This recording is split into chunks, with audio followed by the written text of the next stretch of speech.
Olá, sejam todos muito bem-vindos a mais um Propais Enem Digital aqui na TV Cultura. Essa que é uma ferramenta a mais para você que está se preparando para o Enem 2017. E as aulas de hoje ficam por conta dos professores Mauro Nascimento, de Língua Portuguesa. Em seguida vem o professor Júlio Charcha, de História. E para encerrar, Roberto Macaro, de Química. Boa aula! Olá, tudo bem? Eu sou o professor Mauro Nascimento, de Língua Portuguesa, e mais uma vez nós estamos aqui para tirar essas dúvidas cruéis, né? O Enem aí chegando, cada vez mais a gente vai ficando à flor da pele. Mas não tem nada não. O Propais Enem está justamente aqui para tentar amenizar esse sofrimento. Linguagens, códigos e suas tecnologias é a primeira aula de hoje. Vamos junto nessa luta aí? Nossa competência diária, nós vamos trabalhar hoje a competência diária 7, onde vamos confrontar opiniões e pontos de vista sobre as diferentes linguagens e suas manifestações específicas. Reconhecer habilidades, reconhecer em textos diferentes gêneros, recursos verbais e não verbais utilizados com a finalidade de criar e mudar comportamentos e hábitos. Relacionar em diferentes textos, opiniões, temas, assuntos e recursos linguísticos. Inferir em um texto quais são os objetivos de seu produtor e quem é seu público-alvo, pela análise dos procedimentos argumentativos utilizados. Reconhecer no texto estratégias argumentativas empregadas para o convencimento do público, tais como a intimidação, sedução, comoção, chantagem, entre outras. Ora, para nós falarmos desta competência de número 7, o ponto de partida é nós entendermos sempre que existe uma teoria da comunicação. Dois elementos básicos se fazem necessário para que este processo de concretização da linguagem se torne eficaz. Transmissor versus receptor. Vamos olhar essa ilustração aqui para clarear bem essa ideia. Observe aí. No lado esquerdo, a gente pode observar, né, o primeiro elemento, o emissor, aquele que emite essa mensagem, né, a um receptor. Nesse processo de transmissão de mensagem, nós vamos ter um contexto, um canal e um código. Ora, é importante saber que esse processo comunicativo, para que se torne eficaz, o transmissor ou emissor tem que estar no mínimo de afinidade com o receptor. Esta afinidade se passa por vários processos comunicativos, como conhecer esse receptor, entender em que momento esse receptor se encontra e, principalmente, neste processo de emissão de mensagem, é necessário se saber o que se quer alcançar. Qual o objetivo dessa linguagem? Lembrem-se sempre que as palavras, elas possuem intenções. Vamos lá, galera? As palavras possuem o quê? Intenções. E qual é a intenção da palavra? Não sei. Depende tudo de um contexto. Observe aqui a imagem. Ora, nós temos aqui a obra de Tarsila, né?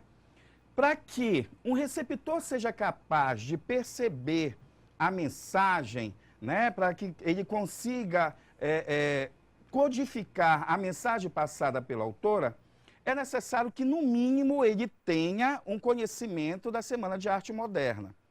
É justamente neste ponto onde eu quero chegar. Toda mensagem, seja verbal, seja não verbal, para que eu consiga codificá-la, se faz necessário que eu tenha um mínimo de conhecimento de causa. Eu tenho que ter um ponto de partida, um referente, para que eu consiga codificar essa mensagem.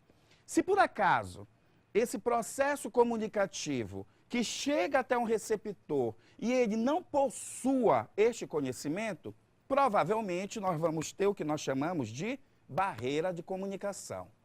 E como evitar tudo isso? Basta que transmissor, receptor estejam, no mínimo, de harmonia.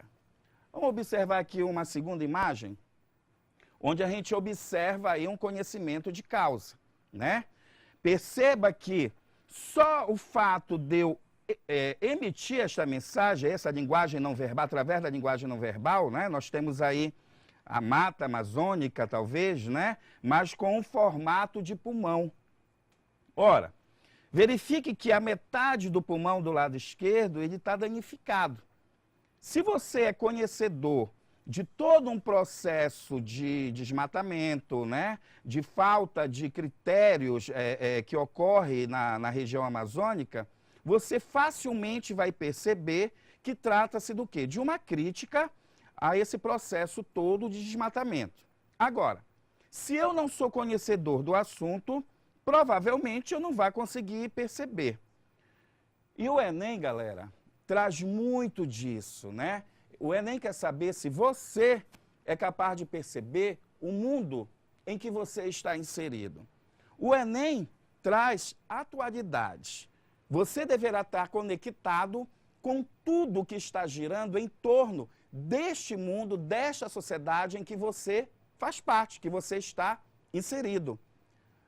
Você não é um elemento à parte, você gira junto com essa sociedade. Evolui e faz parte, entendendo e de forma ativa, participando. Vamos ver aqui uma outra mensagem. Observe que eu estou jogando apenas com a linguagem não verbal.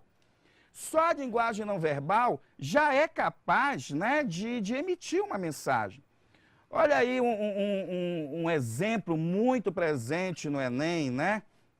A manifestação aí a partir do corpo, né? A expressão corporal. O Enem já veio com alguma questão que girava em torno aí dessa manifestação corporal. O corpo fala, o corpo se comunica. Se nós formos aí numa sequência, você vê que a imagem da mulher fazendo caras e bocas aí é capaz de transmitir intenções diferenciadas, né? De espanto, de seriedade, pensando. A partir do quê? Deste processo comunicativo que, utilizado através do corpo, é capaz ou não de passar uma mensagem. Ora, o corpo fala, o corpo se comunica. Perceba que no seu dia a dia, em algumas situações, você não precisa usar a linguagem verbal. Somente a linguagem não verbal é capaz de passar uma intenção. Essa intenção, ela é feita, ela é alcançada a partir de diferentes mecanismos de comunicação. Nessa competência de número 7, o Enem é bem claro, né? Ele quer saber se você, primeiro, consegue perceber a intenção do contexto ou da palavra, se você consegue perceber os mecanismos de articulação que este transmissor criou, né? Utilizou para que a sua mensagem seja alcançada. Vamos verificar aqui, ó. A linguagem e a intenção comunicativa. Recurso usado no processo comunicativo, texto falado ou texto escrito.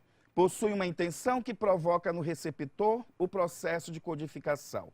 Sim. A pergunta é, será que todo mundo é capaz de perceber qualquer mensagem? Ou será que existem pré-requisitos para que eu consiga codificar esta mensagem? Parabéns para você, que pensou e respondeu. É necessário que existam pré-requisitos para que eu consiga entender determinada mensagem. Isso é o que eu chamo de referente de análise. Agora, eu, enquanto transmissor, eu tenho que ter a malícia, a percepção de criar os mecanismos adequados para que o meu receptor consiga entender a minha mensagem. Lembrem-se sempre, né? Transmissor, receptor. Quem é este receptor? Qual a história de vida dele? Né? O que ele é capaz de entender daquilo que eu quero?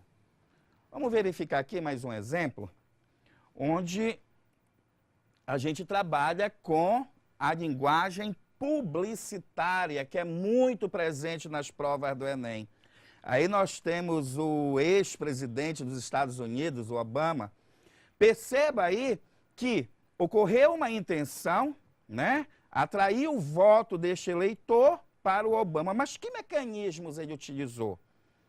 Quando ele diz, coloca a imagem de um homem negro, candidato à presidência dos Estados Unidos, né? Junto com a linguagem verbal, quando ele diz não vote em branco, ele usa a ambiguidade, o duplo sentido, chamando a atenção do leitor. Ora, são vários os recursos que o falante da língua portuguesa pode utilizar para conseguir alcançar o seu receptor, para conseguir se efetivar a comunicação. No caso da imagem anterior, do exemplo anterior, o autor utilizou o que nós chamamos de ambiguidade, o duplo sentido de um contexto. Isso nós conhecemos como ambiguidade provocada, muito presente nos textos publicitários. Mas existem outros mecanismos também para que a gente possa alcançar, né, o nosso receptor. Olha aí, uma imagem, uma linguagem muito presente no nosso dia a dia, que o Enem traz isso, né, essa presença constante no nosso dia a dia. Uma placa onde o símbolo, o referente maior é o cigarro. Agora, perceba que essa placa, ela lembra um pouquinho a placa de trânsito, né? Com aquele traço ali cortando, negativando o cigarro. Aí se pergunta o seguinte, mas professor Mauro, eu preciso ser fumante para entender essa mensagem? Não, você não precisa ser fumante, nem queira ser, né? Mas é necessário que, no mínimo, você traga um conhecimento de vida, uma experiência de vida. Ora, as propagandas, os meios de comunicação de massa, as redes sociais, o tempo inteiro batem nessa questão do tabagismo, né? O não fumar, né? O prejudicial à saúde. Se você é um indivíduo que consegue sempre estar observando essas notícias, observando essas propagandas, né? Seja numa revista, seja nas redes sociais, seja na televisão, facilmente você vai perceber a mensagem que se quer alcançar. Perceba mais uma vez, adequação da linguagem ali ocorrendo, né? O autor utilizou a linguagem verbal, a linguagem não verbal, um referente comum no seu dia a dia, com toda certeza, a eficácia da comunicação vai ocorrer. É o que nós chamamos hoje de efetivação da linguagem. Vamos ver mais um exemplo aqui, para a gente firmar bem isso na nossa cabeça? Olha aí. Mais uma propaganda, né? A gente observa aí, olha só a linguagem não verbal. Monbiju deixa sua roupa uma perfeita obra-prima. Ora, conceito, você tem que ter a ideia de obra-prima, só que só a linguagem verbal não vai ser suficiente para você codificar essa mensagem, né? O autor ele faz um gracejo, ele joga a linguagem não verbal, a imagem da Mona Lisa. Logo, você percebe que há necessidade de você ter um conhecimento da obra, do autor da obra e a expressividade da obra deste autor, né? A propaganda ela usa muito deste recurso, esse gracejo, esse duplo sentido, para que se consiga realmente efetivar a linguagem. Observa aqui esse contexto, olha só. Véu, grinalda e facadas. Se você olhar com detalhes ali na imagem não verbal, na linguagem não verbal, você observa vários presentes ali, né? Há uma tendência ali ao consumismo. Véu, grinalda e facadas. O que seria facadas? Uma linguagem metafórica onde o autor utiliza a questão do gasto, do consumo, né? Facadas aí está diretamente ligada a uma expressão muito popular no que se refere a gastar muito, né? A essa postura do consumismo. Muito bem. Vamos recapitular um pouquinho para a gente entender o que está acontecendo? Intenção da palavra. Qual a intenção da palavra? Que mecanismos eu, enquanto autor, transmissor, posso utilizar para alcançar o meu receptor, para que a minha linguagem, a minha mensagem, ela se torne efetiva? Que mecanismos? São diferentes mecanismos, né? Vai muito aí do que se quer, do que se quer alcançar, quem se quer alcançar. Lembre-se sempre, o processo de comunicação, eu não me comunico para mim, eu me comunico para os outros. Então, eu primeiro tenho que conhecer quem está ali do outro lado, dessa linha de comunicação. A partir dessa minha análise prévia sobre o indivíduo que está ali, eu crio meus mecanismos para que eu consiga alcançá-lo. Vamos analisar um item aqui, nosso tempo já está encurtando. Olha aí, competência 7. Confrontar opiniões e pontos de vista sobre as diferentes linguagens e suas manifestações específicas.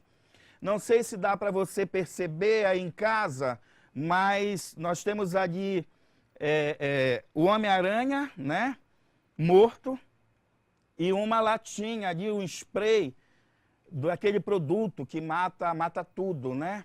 Que mata baratas, o Baygon. Observem que o Baygon é tão eficiente que chegou ao ponto de matar o próprio Homem-Aranha, né? Mais eficiente impossível. Vamos ver aí como viria, mais ou menos, um item deste tipo. Olha aí. A pergunta é... Opa, deu um probleminha aqui, deixa eu voltar. A pergunta... Um minutinho só. Agora. Vou usar aqui um outro mecanismo que vai... Agora funcionou. Ó. A imagem, olha o comando. A imagem contém uma mensagem implícita. Com base nesta constatação, podemos afirmar que... Ora, você tem que ter conhecimento de quem é o Homem-Aranha, né? Esse super-herói, e conhecer o mínimo aí do produto, né? Vamos ver uma alternativa aqui convincente, ó. Que tal a letra D de dado aí como alternativa? A imagem é cômica, pois mostra de forma exagerada a eficiência do produto. Muito bem. Percebeu o mecanismo que o autor utilizou? Pegou o Homem-Aranha, um super-herói, o Baygon, tirou um gracejo, fez uma cena cômica e conseguiu alcançar, né, o seu público-alvo, que é o consumidor. É isso aí, galera.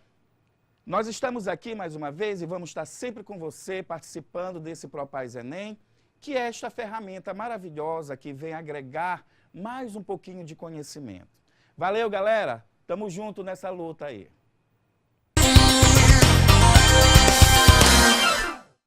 Olá, gente. Eu sou o professor Júlio Chartia de História e hoje eu selecionei para vocês um tema de grande importância para o Enem.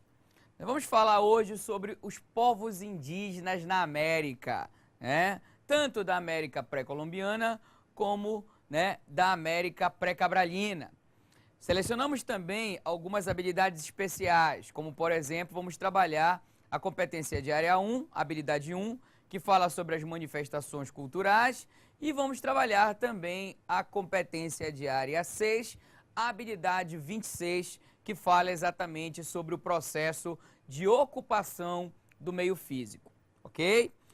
Então vamos começar com a competência de área 6, habilidade 26, que fala sobre o processo de ocupação no meio físico, né, começando pelos povos pré-cabralinos. Muitas vezes, queridos, nós temos uma visão equivocada, né, uma visão até eurocêntrica, de que a história do Brasil ela teria começado a partir do momento em que os portugueses aqui chegam. Essa visão é uma visão muito equivocada, porque a partir do momento em que você pensa assim, é como se você estivesse execrando todos os povos que aqui viviam, muito tempo antes da chegada de Cabral. E eram muitos, sem dúvida nenhuma eram muitos. Povos que apresentavam características culturais semelhantes, outros com características culturais diferentes, mas que tinham a sua própria forma de organização do trabalho, as suas próprias relações de poder, a sua religiosidade. Então é exatamente desses povos que nós vamos começar a falar, dos povos pré-cabralinos, aqueles povos que habitaram o nosso território muitos e muitos séculos antes da chegada de Pedro Álvares Cabral. Vamos começar falando sobre os sambaqueiros, né? Quem eram os povos sambaqueiros? Os povos sambaqueiros eram exatamente aqueles povos que produziam os sambaqui. Para quem não sabe, sambaqui deriva da palavra tambaqui, que é uma palavra de origem tupi-guarani, que quer dizer amontoado de conchas, amontoado de ossos, amontoado de espinhas. Esses povos, eles tinham o costume de se alimentar e eles iam acumulando, eles iam, né, amontoando esses ossos, essas espinhas, essas conchas, fazendo grandes montanhas. Inclusive, os arqueólogos encontraram muitas dessas gigantescas montanhas no litoral catarinense. Então, os sambaqueiros, eles vão ocupar o litoral, vão ser os primeiros a ocupar o nosso meio físico muito tempo antes da chegada de Cabral. Depois dos povos sambaqueiros, você vai ter os povos tapuios, né? É importante frisar que quando se fala em tapuios, nós não estamos nos referindo a uma tribo indígena específica, nós estamos nos referindo a várias tribos que apresentavam características culturais diferentes dos tupi-guarani. Inclusive, a própria palavra tapuio quer dizer não tupi, né? Aquelas várias tribos indígenas com características culturais diferentes dos tupi-guarani. Depois dos tapuios, você vai ter, então, a presença, você vai ter, então, o domínio, finalmente, dos tupi-guarani. Tupi-guarani também não se trata de uma tribo indígena específica, né? Não é apenas isso. Tupi-guarani, acima disso, trata-se de um tronco cultural, de um tronco linguístico, da onde derivam várias tribos indígenas. E quais seriam essas tribos indígenas? Você tem várias, onde destaca-se os Tupinambá. Os Tupinambá da costa, né? De todas as tribos do tronco tupi-guarani, os Tupinambá, sem dúvida nenhuma, foram os mais importantes, até porque foi com eles que os portugueses mantiveram os primeiros contatos, tá? Quando Cabral vai chegando em suas caravelas, antes de descer na praia de Porto Seguro, na Bahia, ele vai ver aquela grande quantidade de índios no litoral. E ele, então, estaria naquele momento vendo os chamados Tupinambá da costa. Então perceba, meus queridos, que nós já estamos aí trabalhando exatamente a habilidade 26, que fala sobre o processo de ocupação do meio físico. A partir do momento em que os portugueses aqui chegaram, nós vamos perceber que vai ocorrer uma série de choques culturais, certo? Sem dúvida nenhuma, né, os portugueses, eles vão estranhar muitos dos comportamentos e muitas das características culturais indígenas. As relações, elas vão se desgastando, né? À medida em que o tempo passava, à medida em que os portugueses penetravam no território e iam tendo acesso a essa cultura indígena, as relações se desgastavam cada vez mais. Se você for fazer uma análise, né? Se você for fazer uma análise de algumas das manifestações culturais principais, por exemplo, dos Tupinambá, nós temos várias para citar. Vamos começar com o trabalho. O trabalho, sem dúvida nenhuma, foi um ponto de divergência, foi um ponto de estranheza em relação à cultura indígena e à cultura portuguesa. Por quê, professor? Porque o trabalho, ele era tido numa concepção pelos portugueses, né? Os portugueses, eles ligavam o trabalho ao ganho, ao lucro. O homem branco, ele trabalha para lucrar, para ganhar, para enriquecer, se for possível. O índio, ele trabalha para se sustentar.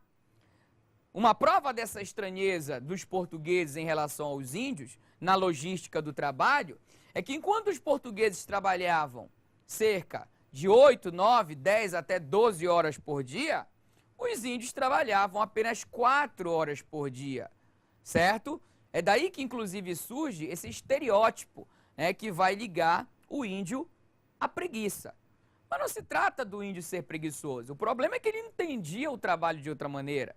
O problema é que o trabalho para o índio tinha outra logística. Então esse vai ser um dos principais choques culturais entre os portugueses e os índios, a concepção do trabalho. Mas aí você poderia me perguntar, professor, tudo bem, o índio vai ter que se enquadrar dentro da logística de trabalho do homem branco, mas como é que era esse trabalho antes do contato com o homem branco? Ora, nós vamos perceber que entre os Tupinambá, inclusive o próprio Sérgio Buarque de Holanda, ele trabalha essa concepção, né? O trabalho seria dividido de acordo com o sexo. Você tinha trabalhos que eram desempenhados apenas por mulheres e você tinha trabalhos que eram desempenhados apenas por homens. Inclusive, essa questão da divisão do trabalho de acordo com o sexo era definido, né, de acordo com alguns antropólogos, e aí eu cito o próprio Darcy Ribeiro, na sua obra O Povo Brasileiro, certo? Ele diz, o Darcy, nesta obra, que era estimulado essa divisão do trabalho de acordo com o sexo desde o nascimento. Quando nascia um índiozinho na tribo, colocavam debaixo da rede dele o quê? Um arco, uma flecha, para ele crescer já sabendo que ele deveria ser um caçador, que ele deveria ser, né, um guerreiro. Quando nascia uma índiazinha, colocavam debaixo da rede dela uma cerâmica, uma tanga, para que ela crescesse já sabendo que deveria ser uma ceramista, que deveria ser uma boa tecelã. Então esse trabalho ele era estimulado desde cedo, essa divisão do trabalho de acordo com o sexo, tá? Outra coisa muito interessante, trabalhando ainda a questão da habilidade 1, a questão das manifestações culturais entre esses povos indígenas, pegando, claro, especificamente aí a questão dos Tupinambá, nós podemos citar a questão da poligamia, né? A poligamia ela era muito marcante e nós vamos analisar que a poligamia, além dela ser uma manifestação cultural, a poligamia estava relacionada exatamente às próprias relações de poder, que nós devemos entender que entre esses povos indígenas, né, especificando aí os Tupinambá, o poder, ele não era um poder baseado na hereditariedade. Ele não passava de pai para filho, certo? Entre os Tupinambá você tinha duas autoridades máximas. Um era o cacique, que era o chefe guerreiro, e outro era o pajé, que era o chefe religioso. E esse poder não passava de pai para filho. Entre os Tupinambá, o que prevalecia era exatamente a questão das qualidades, né? As qualidades eram o que prevalecia, certo? O índio, para ele poder se tornar o cacique ou o pajé da tribo, ele tinha que ter algumas qualidades. O próprio Carlos Fausto trabalha isso em uma de suas obras, correto? Então, quais eram essas qualidades? Ora, o índio, ele tinha que ser um bom guerreiro, ele tinha que ser um bom orador, ele tinha que ser respeitado na tribo, ele tinha que ter executado em rituais vários inimigos, e um dos critérios para que o índio fosse se credenciasse, digamos assim, a ser indicado a um cacique, né, ou um pajé, enfim, era que esse índio deveria ter uma vasta parentela, deveria ter uma vasta família. Mas para o índio ter uma grande família, ele teria que ter muitos filhos. E para ter muitos filhos, ele precisava, lógico e evidente, ter muitas mulheres. Então a questão da poligamia, ela está diretamente ligada a essas relações de poder. Além de ser uma manifestação cultural, estava ligada às relações de poder, sem dúvida nenhuma. Ok? Uma outra manifestação cultural muito marcante entre os índios era a própria prática do nomadismo, certo? Esses índios, muitos, acabavam tendo um comportamento nômade, correto? E esse comportamento nômade, ele se explica por dois fatores principais. Número 1, o esgotamento dos recursos naturais. Quando os recursos naturais se esgotavam, você percebe que esses índios eles iam em busca de áreas, né, mais férteis. quando o peixe dos rios diminuía, quando a caça de um determinado ponto da floresta diminuía, eles iam em busca de áreas mais férteis. Então, esse esgotamento dos recursos naturais acaba provocando, muitas vezes, esse comportamento nômade dos índios. E aí, queridos, eu quero aproveitar esse ponto para poder fazer uma reflexão sobre a relação do índio com a natureza, porque muitas vezes nós temos uma visão romântica, certo? Muitas vezes tem uma visão romântica. Muitas vezes nós acreditamos que o índio, ele sempre foi o protetor da natureza, né? O amigo dos animais. E aí a história não é bem assim, né? O índio, embora ele não depredasse a natureza, mas ele usa essa natureza para sobrevivência. Então aqui nunca existiu mata virgem, aqui nunca existiu natureza intocada. Da onde é que o índio tira o seu sustento? Da natureza, né? Da natureza ele vai buscar matéria-prima para os seus artefatos, para a construção da sua oca, da sua aldeia, né? Na natureza ele vai buscar exatamente os elementos necessários para a prática do curandeirismo, tá ok? E nós temos outros exemplos, né? No Brasil existiram algumas tribos que praticavam uma técnica de cultivo rudimentar, que era chamada de coivara. A coivara era uma técnica onde eles tinham que derrubar árvores, eles tinham que queimar a vegetação, certo? Para poder praticar a agricultura. Claro, aquelas tribos que praticavam a agricultura, que nem todas praticavam, tá? Então, de certa forma, o índio toca na natureza, né? Um outro exemplo que nós podemos citar, a questão do próprio pau-brasil. Quando os portugueses aqui chegaram, certo? Os portugueses, eles vão se interessar pelo pau-brasil. Ora, mas quem é que vai buscar o pau-brasil? Quem é que derrubava o pau-brasil, cortava, carregava até as embarcações? Eram os índios, né? Então, se o pau-brasil ele foi devastado no litoral, você percebe que o próprio índio vai fazer isso, né? Em troca de objetos sem valor, né? Os canivetes, os facões, os colares, né? E o objeto que chamava mais a atenção dos índios na época, que era os espelhos. Então, nós temos que fazer uma revisão dessa relação do índio com a natureza. Um outro fator que leva esses índios a terem um comportamento nômade era a crença na chamada terra sem mal. Não existe comprovações históricas de que a terra sem mal ela teria realmente existido. O certo é pensar que esta terra sem mal ela teria existido apenas no imaginário indígena, né? Para os índios, a terra sem mal seria exatamente um lugar de grande abundância, de grande fertilidade, né? Seria a morada dos deuses, seria a morada do espírito dos bravos guerreiros, certo? A terra sem mal seria um lugar de grande abundância e fertilidade, onde os índios não precisariam plantar, onde os índios não precisariam trabalhar. Então, eles acreditavam que essa terra sem mal ela existia em algum lugar no litoral brasileiro. E de vez em quando, sobretudo os pajés das tribos, eles convocavam toda a tribo e essa tribo abandonava a sua aldeia e saíam numa verdadeira peregrinação pelo litoral brasileiro em busca de encontrar essa terra sem mal.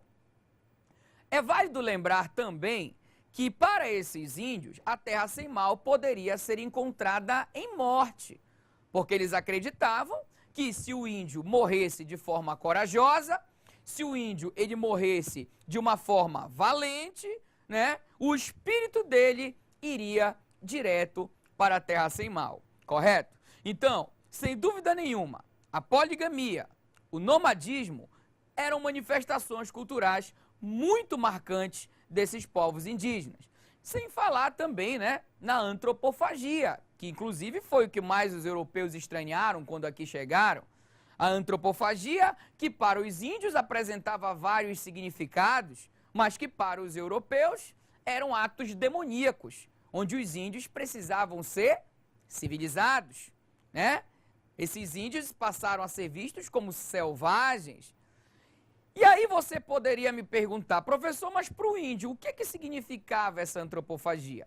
Ora, era um momento de homenagear os deuses, era um momento, né, de estabelecer laços guerreiros, era o momento de se vingar pela morte de parentes executados em guerras anteriores, correto? E era o momento também de que, devorando a carne do inimigo, poderia ser absorvida as suas virtudes. Queridos, a nossa aula de hoje fica por aqui. Claro que havia muito mais a ser falado, mas nós vamos ter outras oportunidades. Obrigado pela atenção de todos e vamos estudando que está chegando a hora do Enem. Um abraço forte. Olá, eu sou o professor Roberto Macaro de Química e hoje vamos ter mais uma aula digital aqui do Propaz Enem. E hoje o assunto é termoquímica. Vamos falar aí um pouquinho de energia. Vamos lá, galera. Vamos ao primeiro tópico aqui. Então, a primeira coisa que a gente precisa entender é o que é a termoquímica, né?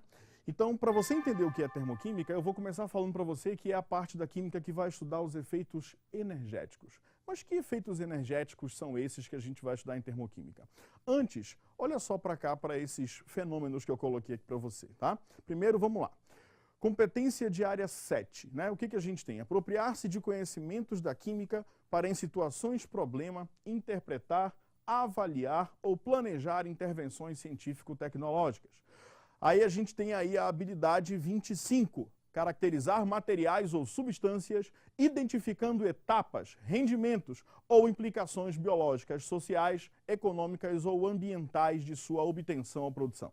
E a gente também tem a habilidade 26, avaliar implicações sociais, ambientais ou econômicas na produção ou no consumo de recursos energéticos ou minerais. Olha a energia aí, galera. Identificando transformações químicas ou de energia envolvidas nesses processos. Então, olha só. Observe esses fenômenos que estão aqui na sua tela. Ó. Primeiro, uma explosão aí de uma dinamite. O que a gente tem? Produção, né, de energia. Lá vai a gente falar de bomba de novo, né? Produção de energia, produção de calor, né, galera? Então a gente tem aí muita energia envolvida, energia térmica, por sinal. Aí o petróleo, né? Para a gente tirar o petróleo, a gente precisa aí de muita energia. E quando a gente pega, por exemplo, e faz o fracionamento, coloca em temperaturas diferentes, a gente tem o cracking, né? O cracking do petróleo para poder obter os derivados dele. Então a gente tem aí uma pessoa, né, praticando esporte. Então, muita energia envolvida, energia térmica, energia cinética, energia mecânica. E a gente tem aí, né, uma professora ou uma palestrante também, eu aqui, por exemplo, estou gastando muita energia aqui, né, para poder explicar esse assunto para vocês. Então a gente tem aí muito gasto energético. Então a gente tem aí essa outra imagem, uma pilha, galera. Para produzir energia elétrica, lembra, reação de oxirredução espontânea, produção de energia elétrica. Então a gente também vai falar de novo de energia. Então, uma coisa você precisa lembrar, a energia do universo é constante. E quando a gente fala em energia, a gente fala de transformação de energia, certo? Olha só, a termoquímica, que é o assunto que a gente vai estudar hoje, ela fala de uma energia que é o calor. Né? Então, o que a gente vai estudar hoje? O calor envolvido nas reações químicas. Se a reação absorve calor, se ela libera calor, é sobre isso que nós vamos falar hoje, é sobre esse assunto que a gente vai se deter. Então, a primeira coisa que você precisa entender é o seguinte, a reação ela pode absorver ou ela pode liberar calor. Se a reação absorve calor, a gente tem um processo endotérmico. Se a gente libera calor, a gente tem um processo exotérmico. Exo significa para fora e térmico vem da palavra calor. Toda vez que eu fosse ouvir falar num processo exotérmico, a gente está falando de calor para fora. E quando eu tenho um processo endotérmico, endo significa para dentro. Então, endotérmico, calor para dentro. Então, a gente tem que estar ligado aí nesses dois conceitos, certo? Agora, olha só para esse gráfico que eu coloquei aqui para você. A gente tem aqui uma reação, né, genérica, A mais B, menos, e esse solzinho, ele está representando esse calor, está representando aí a energia. E olha a setinha, né? Essa setinha, ela mostra justamente para a gente que antes eu tenho quem vai desaparecer, que são os reagentes, e depois da seta eu tenho os produtos dessa reação, ou seja, quem vai ser produzido, né? Então, o que eu estou observando aqui? Ó? Que eu tenho, né, menos energia. Se eu tenho menos energia, significa dizer que essa reação vai precisar liberar energia. Então a gente está falando de um processo exotérmico. Agora perceba, o que significa esse HR e esse HP aí no gráfico? Significa justamente a entalpia dos reagentes e a entalpia dos produtos. O que é a entalpia, professor? Entalpia, galera, é o calor envolvido à pressão constante, é o calor dentro desse sistema. Todo o calor envolvido nesse sistema a gente vai chamar aí de entalpia. Então, quando você ouvir falar em entalpia, você associa diretamente ao calor envolvido nesse processo, ok? Então, olha só, perceba, a entalpia dos reagentes, ela é maior que a entalpia dos produtos. Ela está em cima aí, ó, HR, entalpia dos reagentes, e HP embaixo, entalpia dos produtos. Por que que isso acontece? É fácil de você entender. Imagina que você vai entrar no shopping, por exemplo, com R$500 no bolso. E você se depara com uma blusa que você queria comprar. Então, você vai gastar o seu dinheiro. Quando você sair do shopping, você só vai ter, vamos dizer, R$200, né? Blusa cara, de R$300. Mas, enfim, o que aconteceu com você? Você entrou no shopping com R$500 e quando você saiu, você só tinha quanto? R$200. Então, você gastou ou você ganhou dinheiro? Você gastou. Assim acontece na reação química. Se a entalpia do reagente ela é maior que a entalpia do produto, a gente está falando de gasto de energia. O início era maior, no final era menor. Então, por que que no final é menor? Porque a energia foi perdida, energia foi liberada, certo? Então, sempre, presta atenção aqui, ó. Presta atenção aqui, ó. Toda vez que você tiver um gráfico aonde ele começar em cima e terminar embaixo, a gente está falando de uma reação que libera calor. Toda vez que a entalpia do reagente for maior que a entalpia do produto, a gente está falando de uma reação exotérmica, que libera calor. Então, olha só. E a gente pode também calcular dessa reação essa variação de entalpia. Para você entender o que é variação de entalpia, eu vou lembrar você de algumas variações que você está acostumado, está habituado aí a calcular. Você, nas aulas de física, deve ter calculado já a variação da velocidade. O que é a variação da velocidade? A velocidade final menos a velocidade inicial. Já calculou, por exemplo, a variação do espaço. Espaço final menos o espaço inicial. Variação do tempo, né? Tempo final menos o tempo inicial. Então aqui não vai ser diferente. A gente vai calcular a variação da entalpia. E o que vai ser a variação da entalpia? A entalpia final menos a entalpia inicial. Só que a gente está falando de reações químicas. E quem é o final das reações químicas? O produto. Quem é o início das reações químicas? O reagente. Então perceba, quando a gente vai calcular a variação de entalpia, a gente vai calcular a entalpia dos produtos, que é o final da reação, menos a entalpia dos reagentes, que é o início da reação. Então olha só para esse gráfico que eu coloquei para você aí. Eu vou atribuir valores quaisquer aí de entalpia. Vamos dizer que eu tenho 500 e 300. Te lembra que a entalpia do reagente é maior que a entalpia do produto, por isso o valor, né, maior em cima aí, 500 e 300. Então, se eu quero o final, é 300, é a quanto eu tenho agora. O início eu tinha 500, né? Então vamos lá. Entalpia do produto vai ser o seguinte, eu vou pegar esse valor final da entalpia e vou subtrair pelo valor inicial. Então o cálculo é simples, olha, 300 menos 500, que vai dar quanto? Menos 200.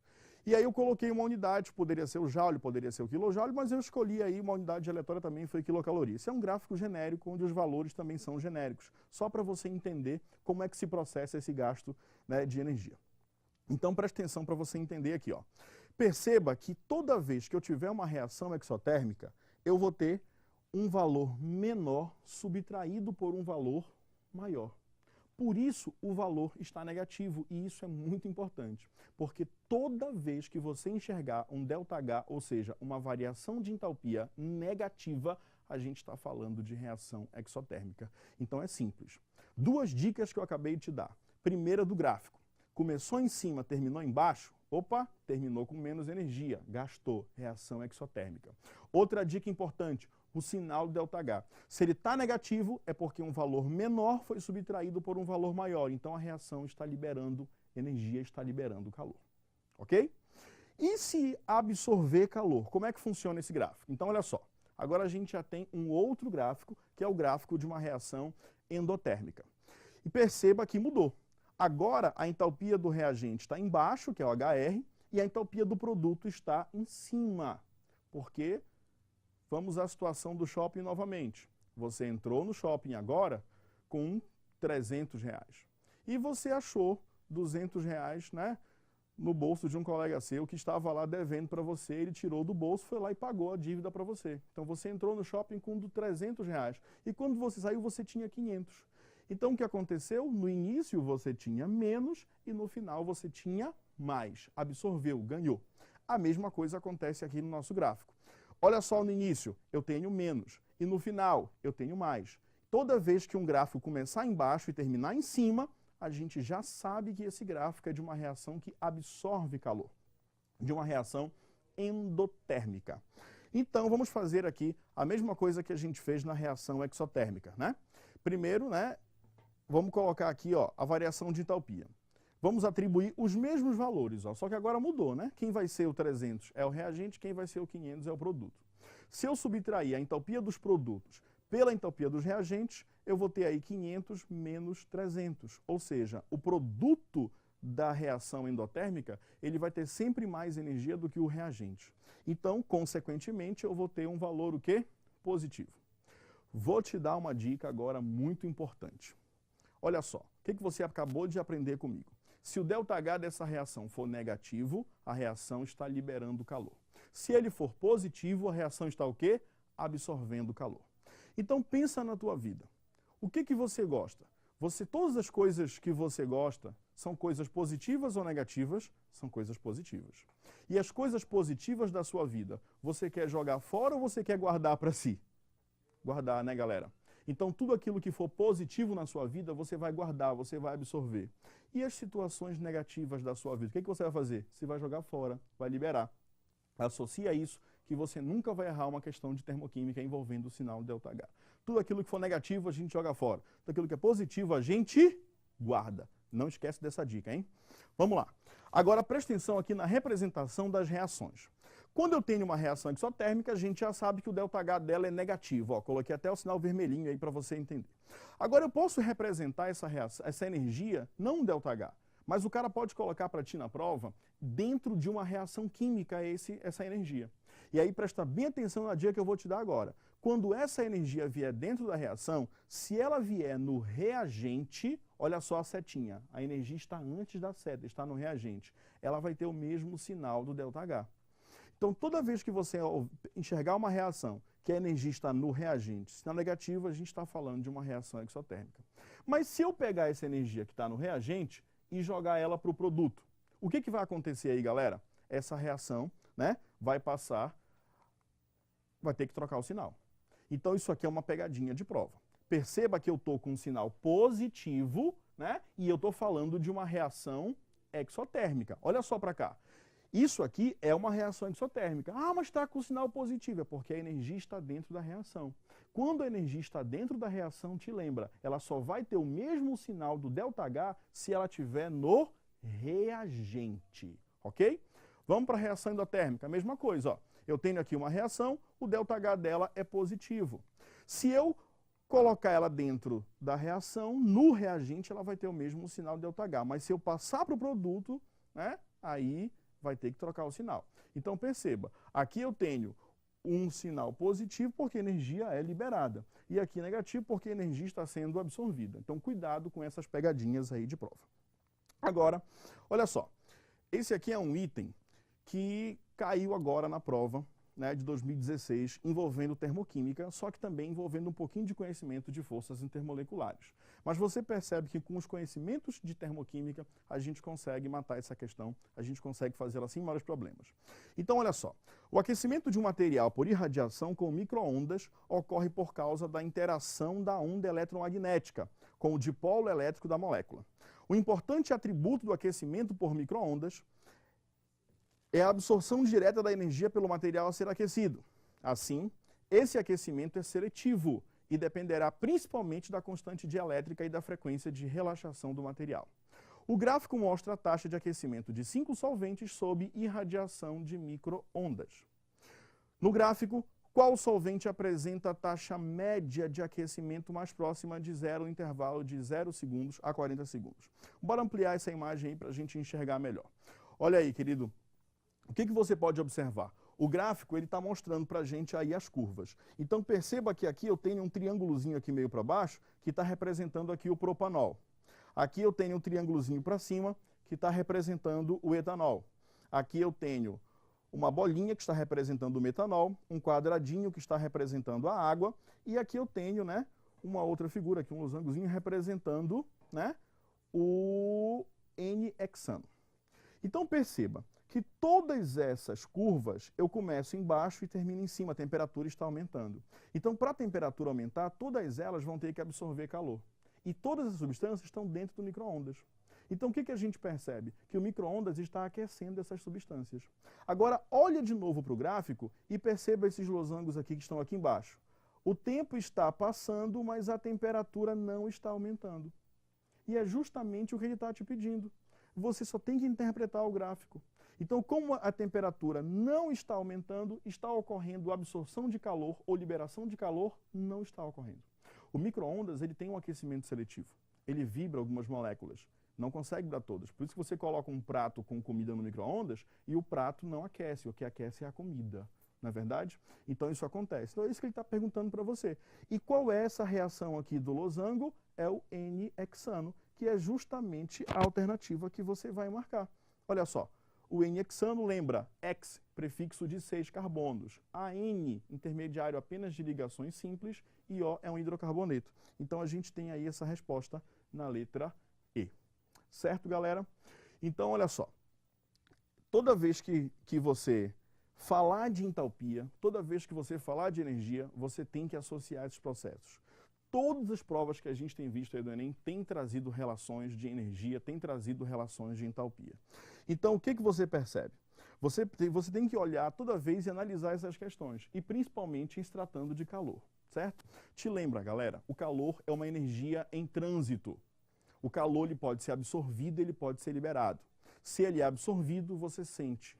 Se ele é liberado, é aquela sensação de frio que a gente tem, não é verdade? E isso, a mesma coisa acontece também nas reações químicas, certo? Então, essa foi a minha dica de hoje. Muito obrigado aí pela sua audiência. E vamos lá, galera. Esse é o Propaz Enem. É isso aí, galera.